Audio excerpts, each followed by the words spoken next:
আজ স্বামীজির ১৬৩তম জন্মদিন। বেলুড় মঠ সহ রামকৃষ্ণ মিশন ও মঠের বিভিন্ন কেন্দ্রে পালিত হচ্ছে আজকের দিন। কলকাতার উত্তর কলকাতার সিমলা স্ট্রিটেও স্বামীজির বাড়িতে বিশেষ অনুষ্ঠানের আয়োজন করা হয়েছে। স্বামীজিকে শ্রদ্ধা জানাতে সকাল থেকেই ভক্ত সমাগম ছিল চোখে পড়বার মতো। রবিবাসরীয় সকালে সিমলা স্ট্রিটে স্বামীজির বাড়িতে পৌঁছে যান বিরোধী দলনেতা শুভেন্দু অধিকারী।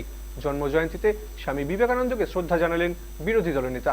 স্বামী বিবেকানন্দের ১৬৩তম জন্মজয়ন্তী উপলক্ষে রবিবার সকালে মিছিল করে কলকাতার সিমলা স্ট্রিটের বাড়িতে স্বামীজির পৈতৃক বাড়িতে যান বিরোধী দলনেতা শুভেন্দু অধিকারী। বিজেপি নেতা ইন্দ্রনীল খা সঙ্গে ছিলেন তার। হাতে গেরুয়া পতাকা নিয়ে মিছিলে পা মেলান শুভেন্দু সহ বহু মানুষ। সেখান থেকেই স্বামীজিকে শ্রদ্ধা জানিয়ে বিশেষ বার্তা দিলেন বিরোধী দলনেতা শুভেন্দু অধিকারী।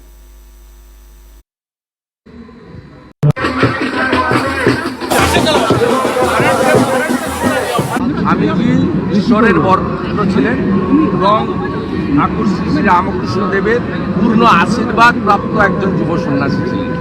আমার এটা প্রায় 30 বছরের কাছাকাছি হয়ে গেল কলেজ লাইফ থেকে অন্তর্গত এখানে আজকের দিনে আসা।